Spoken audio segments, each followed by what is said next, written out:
Well, hello, vinyl community. Elliot here, Lazy Dogs Records, and this is a show and tell.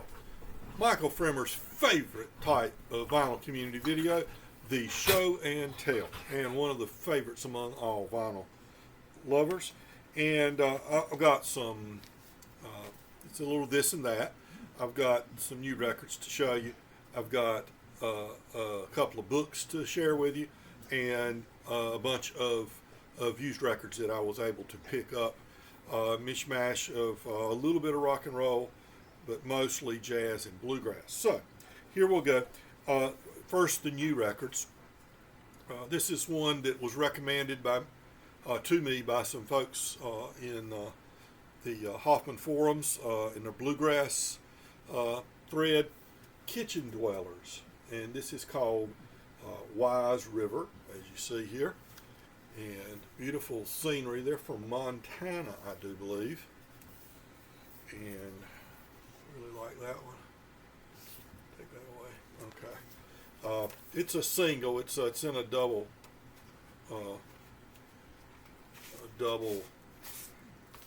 gatefold, but it is single. It's black vinyl. It's first pressing, and it's numbered. There were 2,000 pressed. This came out in 2022 in the fall, I believe, so it's less than a year old.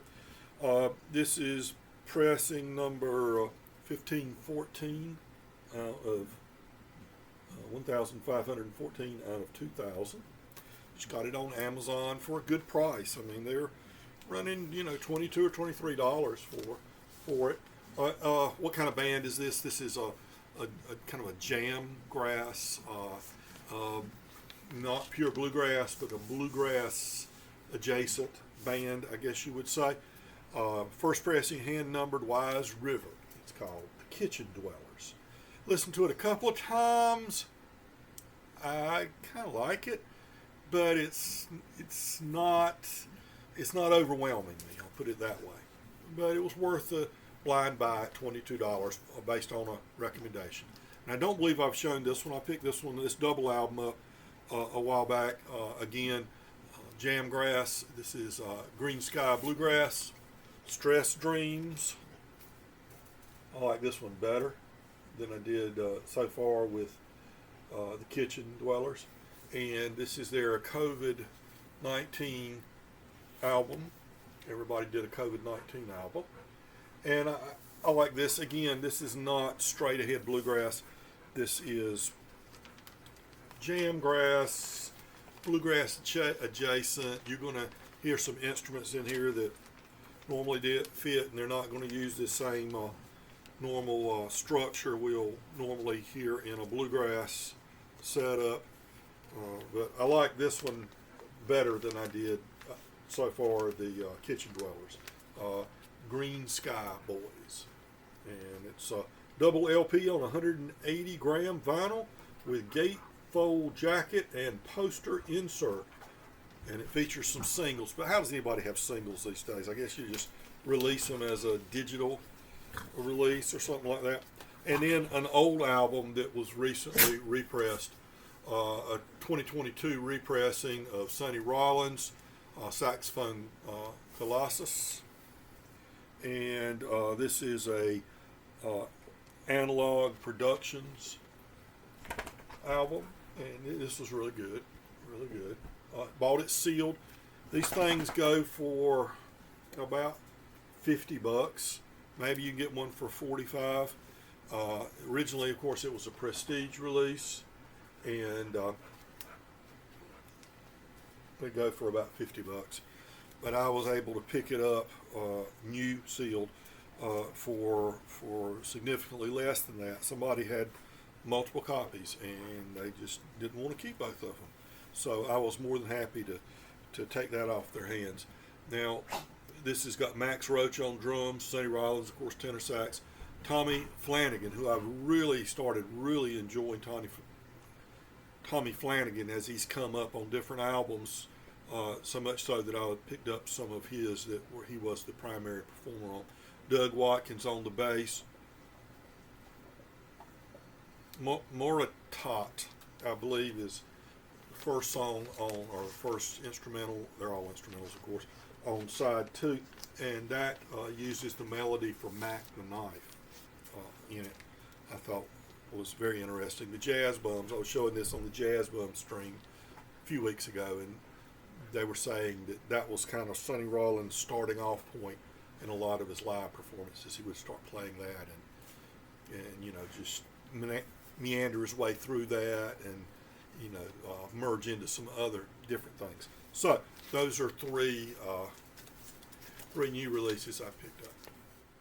And now quickly show you some of the used records I picked up in the last couple of months.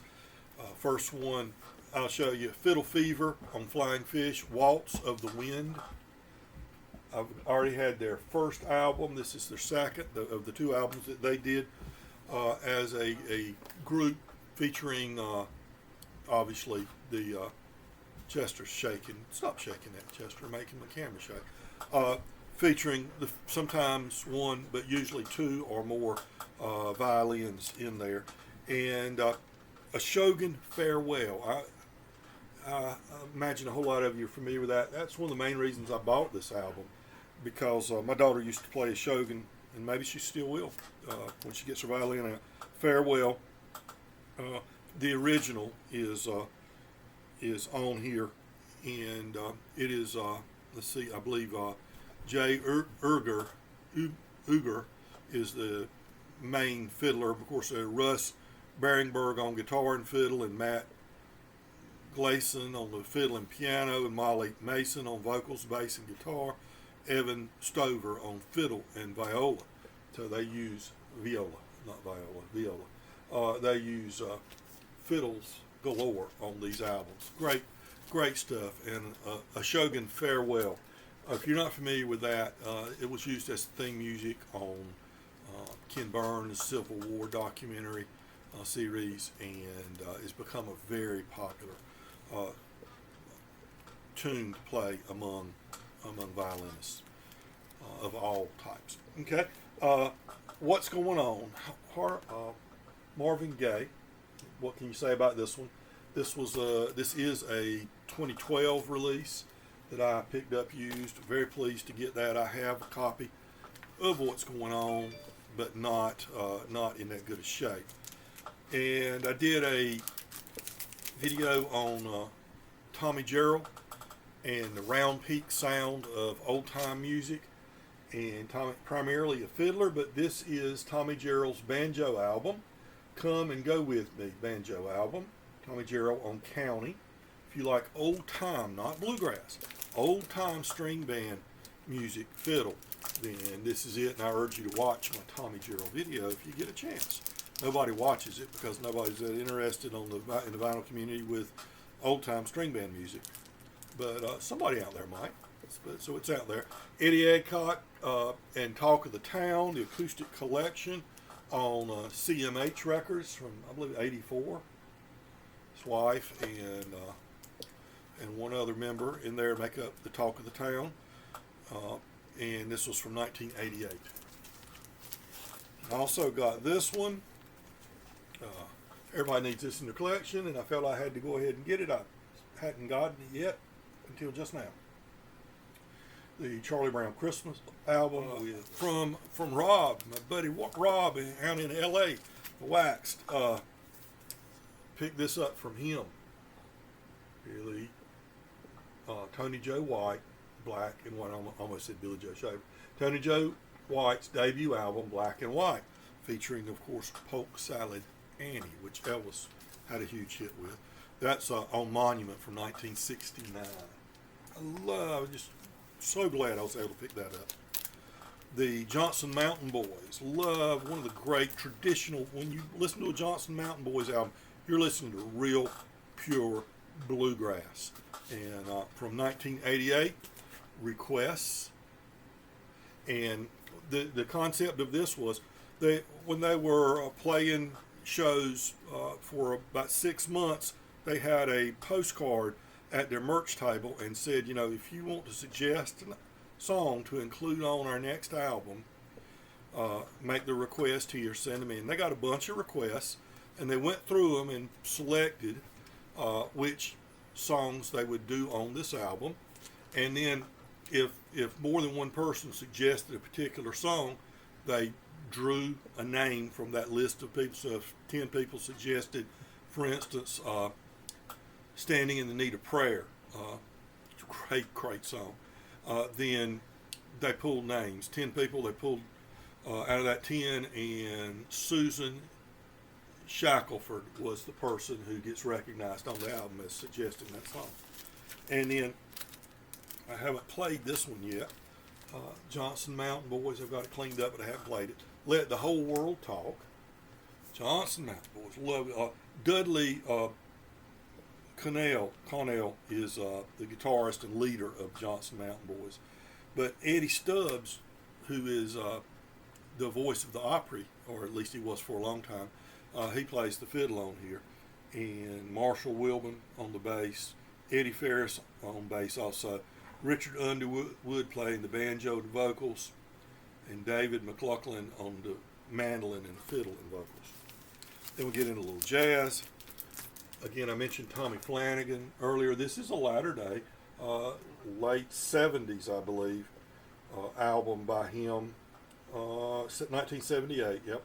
And it's on Inner City Records, and there he is. Listen to this morning. Really, really very enjoyable. That's called Ballads and Blues. And Stan Getz, Opus de Bop. Okay, Savoy recordings, some of which have been previously released in various forms, but put together in this album for Savoy. And here's a few more records. Here's the salute to Michael Fremer. He hates people just to show records, so that's what I want to do here. Great bluegrass band, Lost and Found. I believe these are both Sugar Hills. The Deal and Sun's Gonna Shine. Wonderful bluegrass. The Bluegrass Cardinals. Love the Bluegrass Cardinals. Don't you love their outfits there? Very good. On Sugar Hill, that album is a gospel album. It's called The Shining Path. Very good bluegrass gospel album. And bluegrass adjacent folk music, Trapezoid, Another Country. They use the hammered dulcimer, so it's definitely not bluegrass. Folk, I guess you'd call it a folk album. And Pure Bluegrass, with a bluegrass gospel in this case. The Stanley Brothers on Gusto, and I Saw the Light.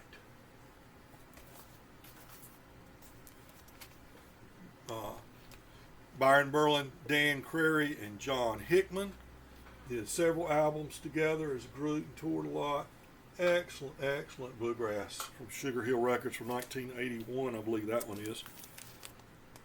Tut Taylor, great dobro player. This is called Dobrolic Plectoral Society. And this is on Tacoma Records. Jimmy Arnold on Rebel Records from 77, one of the early Rebel Records. Guitar. Excellent guitarist. Jimmy Arnold, I believe he played with the Country Gentleman. And this is called a Country Gazette album, but really it's a Alan Mundy, Roland White album, strictly instrumental. They made up much of the Country Gentleman for a long time, but that band varied in personnel. But this one's on Flying Fish from 87.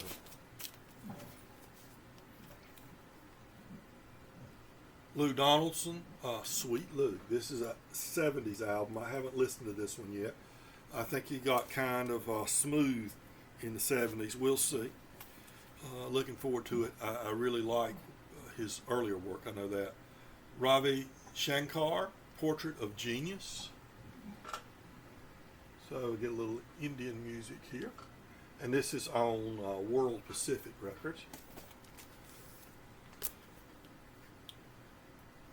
Gil Evans and Tad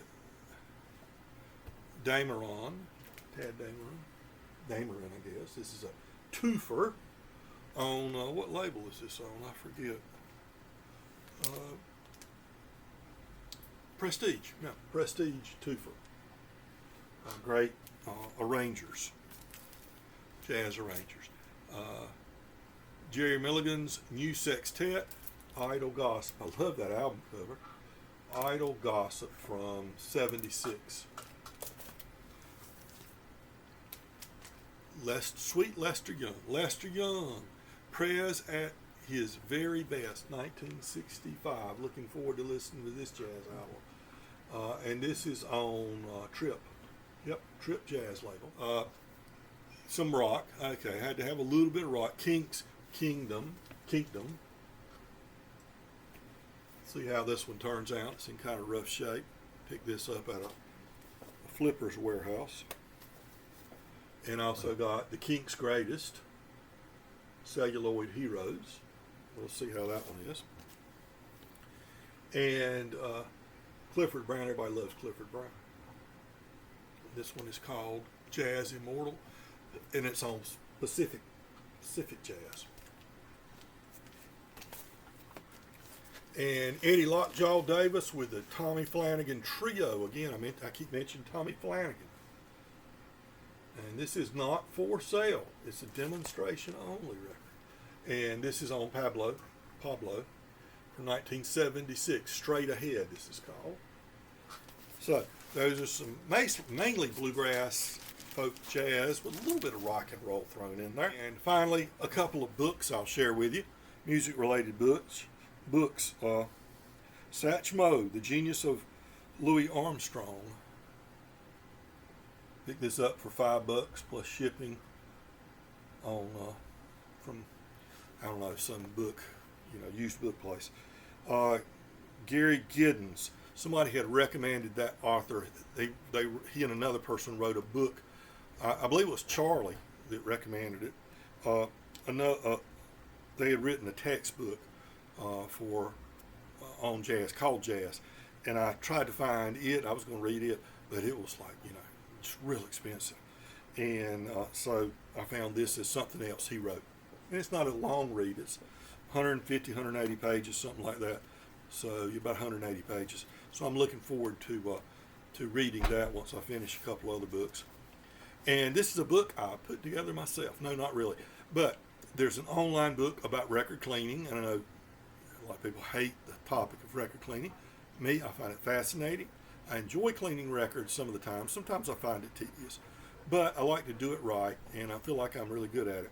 But much of what I do is based, or all of what I do is based on Neil Anton's online book, Precision Aqueous Cleaning of Vinyl Records. And on a whim, I had to go ship something, UPS or FedEx or something. So while I was there, I asked them what would it cost to take something offline and print it up for me in book form. And it was a little expensive, but it was $60. I mean, so is that expensive in today's world? I don't know. But there is my copy of the 3rd edition. Highly recommended. You don't have to print it up by any means. Pick this up at your or pull this up online. It's free of charge, and guy does it out of the kindness of his heart. But to me, I like to be able to take some notes and thumb through it, and not have to go on the computer and pull up my old download and try to find it. So, Precision Aqueous Cleaning of Vinyl Records. I'll show you that, the 3rd edition.